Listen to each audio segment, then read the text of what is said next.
Oh mio bambino caro. Time for another Italian pen.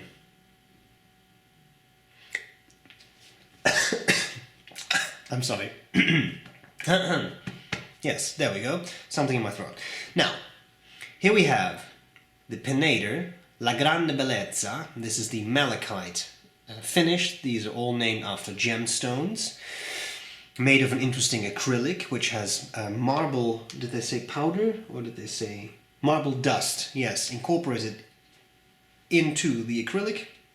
Supposed to be able to, that's supposed to help in so they can make this a very shiny finish.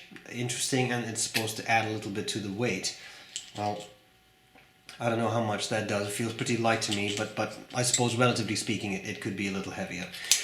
Fun pen, has a lot of cool features, magnetic cap, magnetic posting, a flex nib, a spring-loaded clip, so there is a lot of fun stuff going on here. So here's what I'm going to do. I'll cover the parts of the pen, I'll do a writing sample, and I'll tell you what I like about it and what I don't like about it. This pen is on loan to me from Appelboom Pennen in the Netherlands, so a kind thank you. Let's check this out. Okay, the Pineider La Grande Bellezza. Now I made it grand sound like French. La Grande Bellezza in malachite. Comes in a nice box. I'll show you the box. We have, just looking for, this is not my property, so I don't really want to destroy this. Not the easiest outer sleeve to open. Now we have this little writing desk type box, right, which has this interesting angle. Open this up, and in there is some interesting stuff. There is a little information booklet on the pen. There is this, which is the company profile and the international warranty and some instructions. I do like that they are all the same size. They come in a little sleeve. It just makes for a nice organized look. And then we have something that I very much enjoy that Pineider does. They include stationery. So here you have a bunch of envelopes that you can use, which I think is cool. That's a cool touch. You get a pen to write with, right? So that's something you can do. You could write someone a little card or a letter, which I think is quite cute.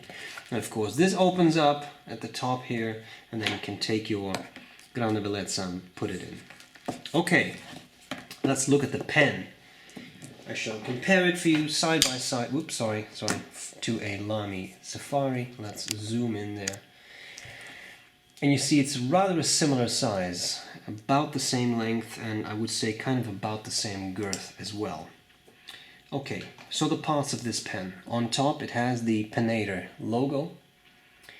Then we have this pretty material, I do like that.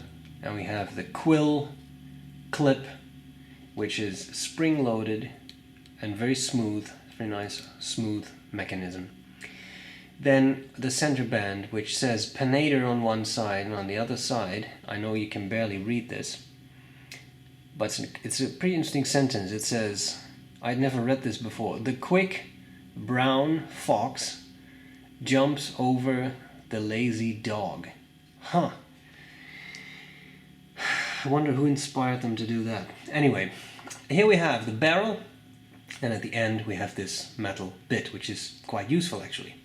Now it's a twist mechanism, so the fun thing is, even though this is magnetic, they put in the magnets in such a way that if you keep twisting it, the magnets push each other away because you reverse the poles, which is quite nice. That also means that if you try to put the cap on the wrong way, it's going to fall off because of the magnets. Then there is this section, which, I'll be honest, I looked at for the first time and thought, I don't really know if I like the looks of that very much, but I will tell you this, it's very comfortable to hold. Very interesting. Now this magnet in the cap, there's Visconti's that had that, the Rembrandt, the Van Gogh, the Michelangelo, but they never posted magnetically, and this pen does, and that is a pretty cool feature. It also means that it doesn't rotate that much when you post it, the cap, which I kind of enjoy, but it definitely does not rotate when you have it capped right there. Pretty solid. Okay, so we have the interesting section. We have something that is kind of a number 6 nib. It Has a lot going on. This is their flex nib. It has the Pineider logo. It says S for stub. It's 14 karat nib, and it has these cutouts to be flexible. And it is, yes, it is a flexi nib. The pen is fed through cartridge or converter, which is rather nice. Comes with the converter, so that is quite cool. And obviously, I needed to put a green ink in this pen, so I opted for Waterman Green. I think we have covered the parts, so let's have a look at how this pen writes.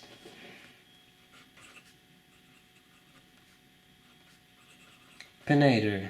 I'm not going to write La if you don't mind. Grande Bellezza. I'm also not going to write Malachite just to save some time. It's a stub nib, it's 14K, and the ink is Waterman Green.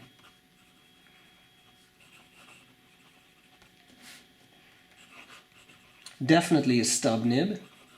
Nice line variation, naturally, because of the grind on the nib.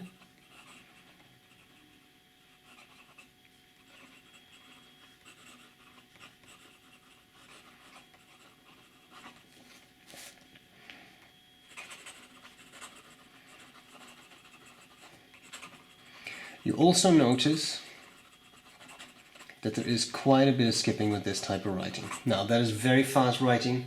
I don't think anyone would use a pen like this to write that quickly, but I have found this nib a little finicky as to its sweet spot, and I have found that it skips.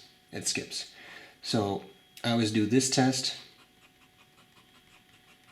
and the more it skips, the more of these lines will not be inked, and as you can see, it does pretty well, right? So that's a good thing, but you have to get used to the angle. Now, to be honest, that's a stub nib, and that is not unique to this nib. For many stub nibs, you need to figure out what exactly the sweet spot in that nib is. They're all a little different, and that's okay. Wetness, pretty nice, pretty wet, I would say. Not bad at all. Line variation, well, of course, being a stub here, there is natural line variation, but it's marketed as a flex nib, and you can actually get some line variation out. The feed will not keep up. So with fast writing, it will not keep up. You have to slow down, and even if you slow down, at some point you will get railroading. I don't get it right now, but I have had that happen in the past. But not terrible, I will say that, not a terrible performance. So, let's see what I like and what I don't like about this pen. Okay, what do I like? What do I not like about the Pineider La Grande Bellezza Malachite? Well, there's a couple of things that I like and that I think are a lot of fun. I do think the pen looks nice. There's a couple of different finishes, all gemstones, so you can try to pick your favorite, right? I do think the material works pretty nicely. It looks pretty good. But then on the other hand, we're making rather a big deal of how beautiful this material is with marble, dust in it, etc. I've also seen acrylics, regular acrylics, that look this good. So I don't know if that is really a unique selling point. But yes, it looks good, I will say that. The magnetic cap, nice gimmick. That's it, and I don't mean that in a negative way. It's a nice gimmick, and I really enjoy that you can post it magnetically as well, and securely, which is very neat. So that is nice. The section, I don't like the looks of. This is a personal thing. I saw this and I thought that looks weird to me, but I have to be honest, it's comfortable. I talked to a friend, a pen person from Calgary, and he said the same thing. He said, yeah, this looks weird, because he has another Grande Bellezza. He said it looks weird, but it is comfortable, and I agree with him. So, interesting. Don't be put off by the looks if you don't like these looks, because the comfort is there, which is important. The feed keeps up reasonably well with flexing. It will run dry. It will railroad, it will run dry. It's still not a vintage flex nib, but you can get some nice line variation out, and as I said, the pen keeps up pretty well. Not perfectly, but pretty well, and sometimes, especially in modern flex, that's good enough. Things I don't like so much. Well, the posting makes the pen a little top heavy. It doesn't post very deeply, the magnet works, but quite a bit of pen sticks out and can make it a little top heavy, especially for longer writing, I found. Now this pen has a 14 karat gold nib, so you pay a little bit for that, but beyond that it's a pen that's acrylic and that is cartridge converter filled, and it's 398 euros. Now that is with 21% VAT. Overseas you wouldn't have to pay that, and there's a 10% discount through my website for Appelboom, so you can get it a little cheaper, but I do find the price relatively high for what it is. It's a pretty pen, but I personally, I'm not blown away by the finish, but that of course, that's a very personal thing. I find the price a little steep.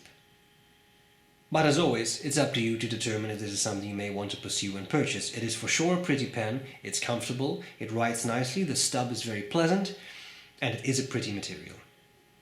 So there you have it. I hope this was useful. A kind thank you to Joost for lending me this pen, and I'll gladly see you later. Bye bye.